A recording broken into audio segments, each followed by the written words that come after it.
Good morning, it's Monday and it's my fourth vlog, I think, yes. And I have prepared a cheat sheet because the last time I was vlogging it was like a week ago.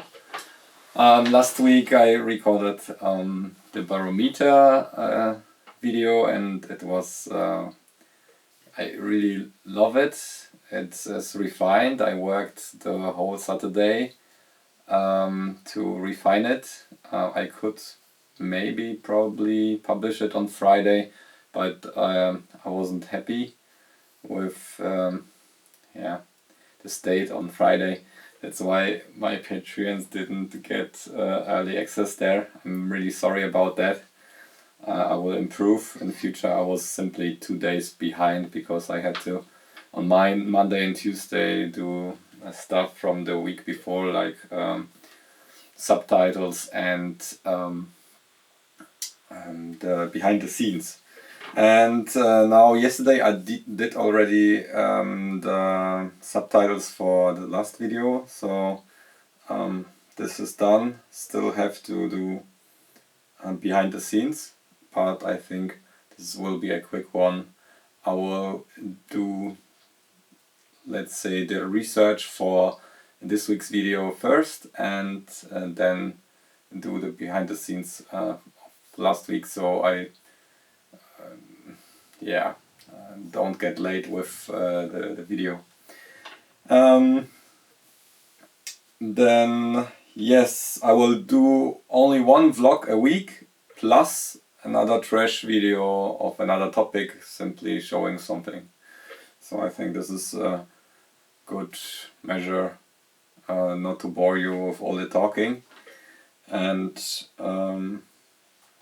I have plenty of recorded footage from how I made the lab here and so on. I didn't release all this, all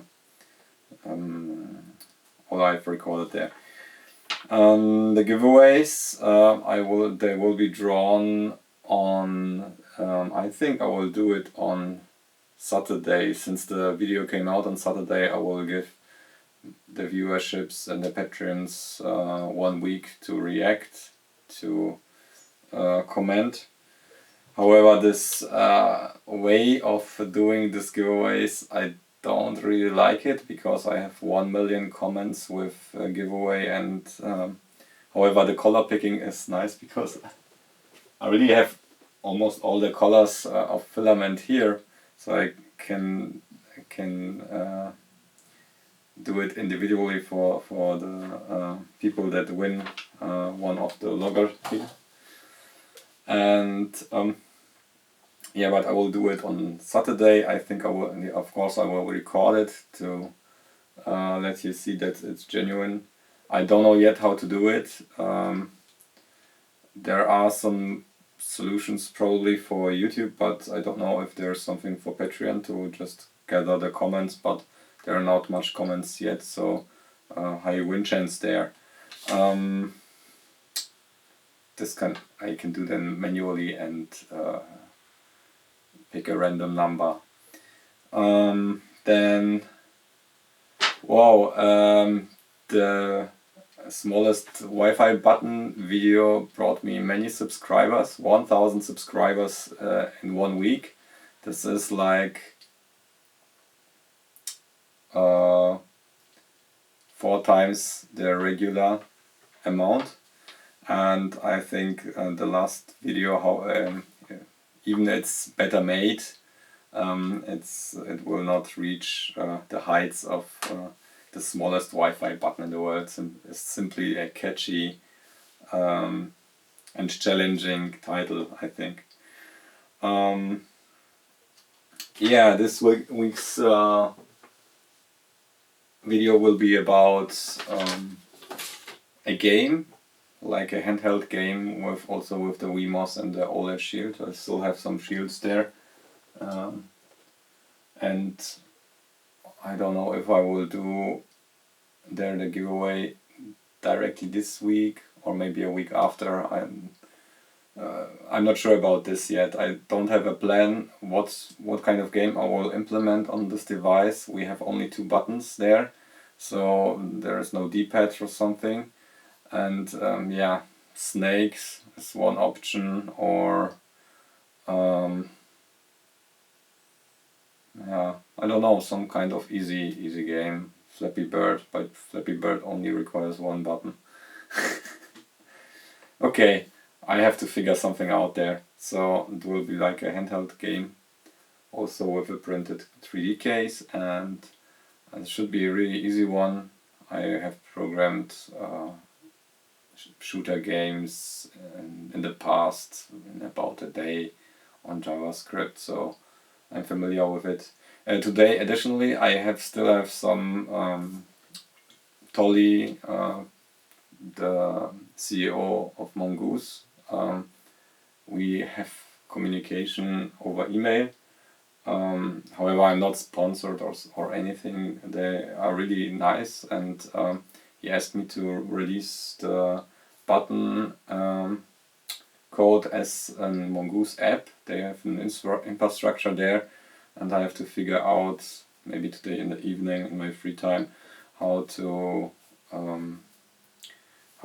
make it really easy for the people, since you can configure the parameters a different way. I have to read all the documentation about this, and this takes time. I wanted to do this on this weekend, but I didn't manage to do this. I had 2 deliveries from China last week. This will be shown at the end. And also I wanted to show some batteries that I received from China as well, but these I received like a few weeks ago, before I started recording everything. So enjoy, and if you have any ideas what I should do or not do with my channel and so on, let me know in the comments. I try to read. Today I read like 1 hour of comments and answered as many comments as I could in 1 hour. That's what I plan to do a week, 1 hour, and there were too much comments. I couldn't manage to answer everything. I just had like 3 or 4 pages of comments that I answered as good as I could, and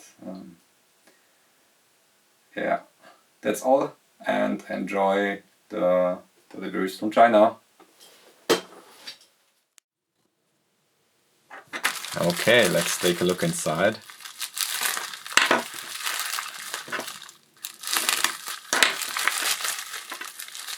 Oh, finally!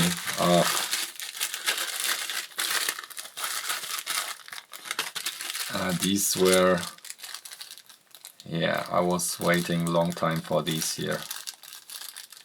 So this DHT shield measures the, this is, okay, ugly solder job. What the hell? Sometimes you get something like that from China. I hope this is tested. This is a humidity sensor and temperature, I think. I don't know for sure. And we can create a weather station. It's obviously a Wemos shield. And so kind of a little bit related to this week's video. And yeah, we have plenty of those, so I can give away some of them. Oh damn, they are looking ugly. I have...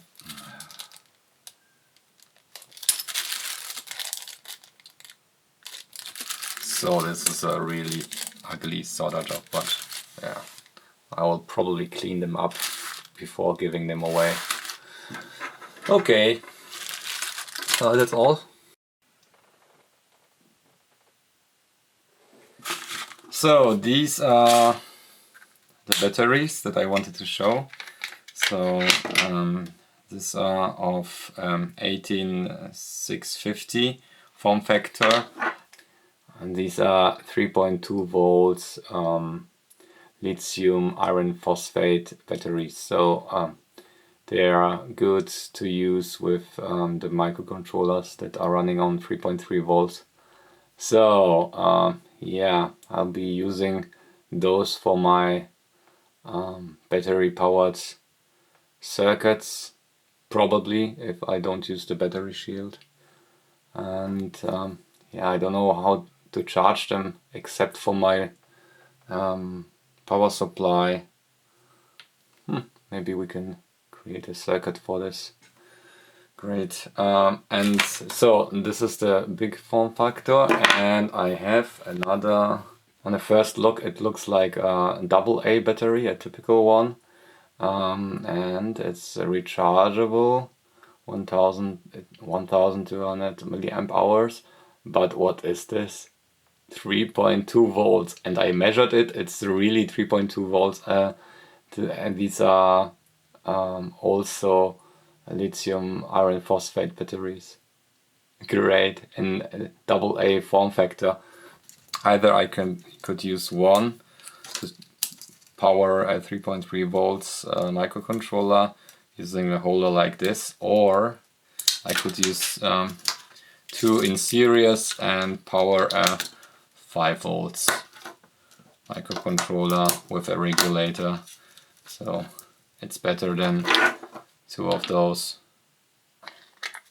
So these are the batteries that I wanted to show you today, and I think I will use the lithium iron phosphate batteries in future for the 3.3 volt microcontrollers, since they are a better match than lithium polymers with their maximum average of 3.7 and maximum of 4.2 volts. So yeah, that's all for today. Thanks to my also new patrons and see you next time. Bye.